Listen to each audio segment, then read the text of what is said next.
بسم اللہ الرحمن الرحیم۔ السلام علیکہ یا صاحب العصر والزمان۔ سوال: میں نے عرض کیا کیا علی بھی ان میں شامل تھے؟ جواب: امام علیہ السلام نے فرمایا جی ہاں، علی ان کے سید و سردار تھے۔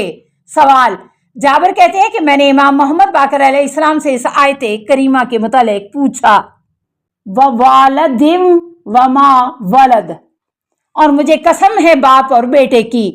سورہ بلد 90 آیت 3۔ جواب: امام علیہ السلام نے فرمایا باپ سے مراد امام علی ہیں، جبکہ بیٹے سے مراد ائمہ طاہرین ہیں۔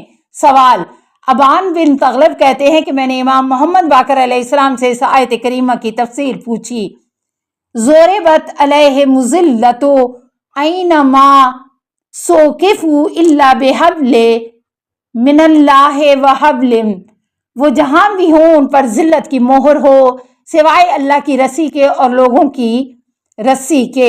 سورہ آل عمران 3 آیت 112۔ سوال: امام نے فرمایا لوگ اس بارے میں کیا کہتے ہیں؟ میں نے عرض کیا وہ کہتے ہیں کہ خدا کی رسی سے مراد کتاب اللہ قرآن کریم ہے، اور لوگوں کی رسی سے مراد عہد و پیمان ہے جو خدا نے لوگوں سے لیا۔ جواب: آپ علیہ السلام نے فرمایا وہ غلط کہتے ہیں۔ سوال: میں نے عرض کیا آپ علیہ السلام اس بارے میں کیا فرماتے ہیں؟ جواب: امام علیہ السلام نے فرمایا خدا کی رسی سے مراد کتاب اللہ قرآن حکیم ہے، جبکہ لوگوں کی جانب سے رسی حضرت علی ابن ابی طالب علیہ السلام ہیں۔ سوال: عبد الواحد بن مختار کہتے ہیں کہ میں امام محمد باقر علیہ السلام کی بارگاہ میں حاضر ہوا۔ آپ علیہ السلام نے فرمایا کہ کیا تم نہیں جانتے کہ حضرت علی ان والدین میں سے ہیں کہ جن کے متعلق قرآن کریم میں اللہ تعالیٰ فرماتے ہیں کہ ہم نے انہیں نصیحت کی، اشکروا لی ووالدیک، کہ میرا اور اپنے ماں باپ کا شکریہ ادا کرو۔ سورہ لقمان 31 آیت 14۔ جناب زرارہ فرماتے ہیں کہ مجھے معلوم نہ تھا کہ یہ کون سی آیت ہے، سورہ بنی اسرائیل والی آیت ہے یا سورہ لقمان والی آیت ہے۔ جناب زرارہ فرماتے ہیں کہ کچھ عرصہ گزرا یہاں تک کہ میں نے حج کیا اور امام محمد باقر علیہ السلام کی خدمت میں حاضر ہوا اور اکیلے محفل میں ان سے پوچھا، مولا آپ علیہ السلام پر قربان جاؤں، آپ سے عبد الواحد نے ایک حدیث بیان کی ہے، کیا وہ درست ہے؟ فرمایا ہاں۔ میں نے عرض کیا آپ علیہ السلام کے خیال میں کون سی آیت ہے، سورہ لقمان والی یا سورہ بنی اسرائیل والی آیت ہے؟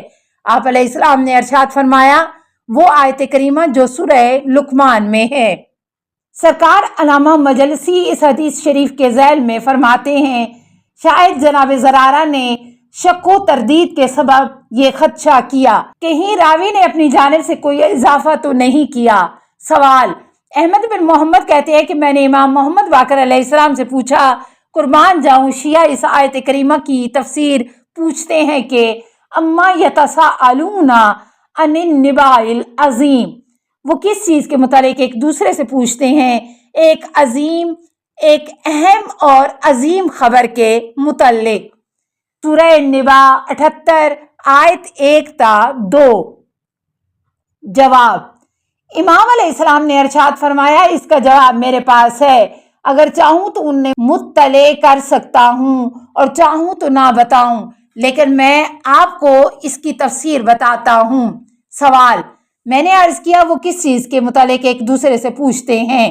جواب: آپ علیہ السلام نے فرمایا یہ آیت کریمہ امیر المومنین حضرت علی علیہ السلام کی شان میں نازل ہوئی ہے، اس لیے امام علی علیہ السلام فرمایا کرتے تھے میں خدا کی سب سے بڑی آیت اور نشانی ہوں، اور میں ہی خدا کی سب سے بڑی خبر ہوں۔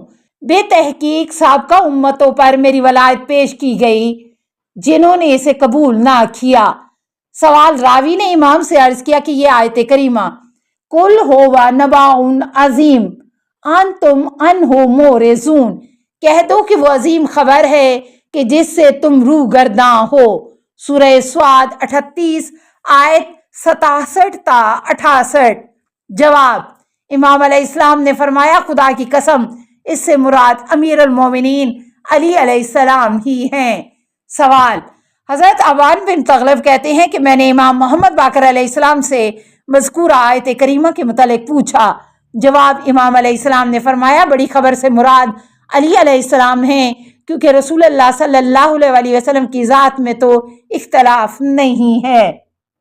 سوال: ابو المقدام کہتے ہیں کہ میں نے امام محمد باقر علیہ السلام کی خدمت میں عرض کیا، عامہ گمان کرتے ہیں کہ کیونکہ سب لوگوں نے بیعت کر لی تو یہ انتخاب خدا کی رضا کا سبب بنا، اور اللہ تعالیٰ انہیں چاہتا تھا کہ آپ علیہ السلام کے بعد امت محمد مصطفیٰ کو فتنے اور آزمائش میں ڈالے۔ جواب: امام محمد باقر علیہ السلام نے فرمایا، کیا انہوں نے اللہ کی کتاب کو نہیں پڑھا؟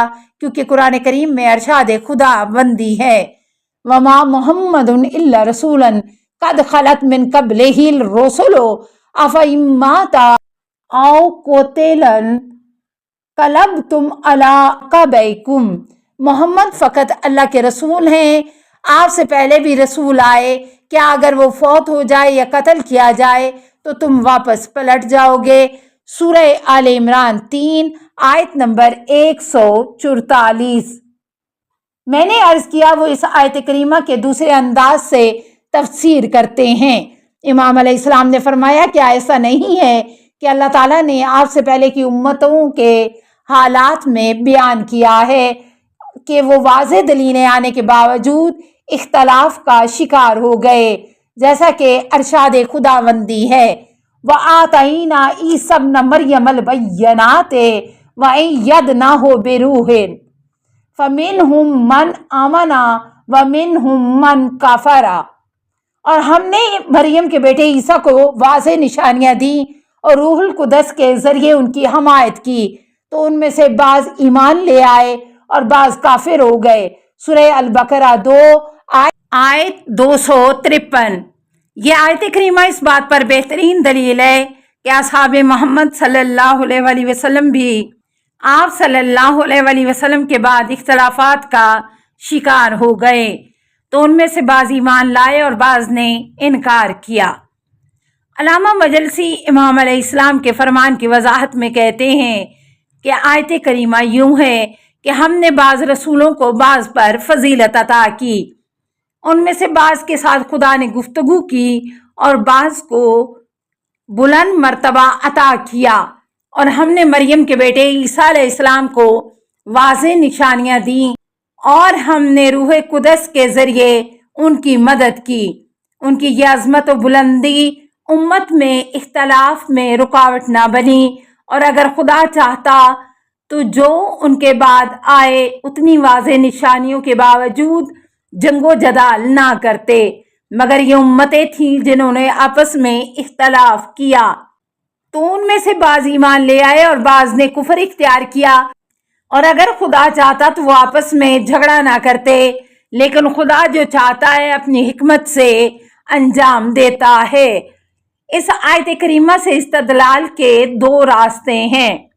اول، یہ آیت کریمہ پیغمبر اسلام صلی اللہ علیہ وسلم کی امت کو بھی شامل ہے۔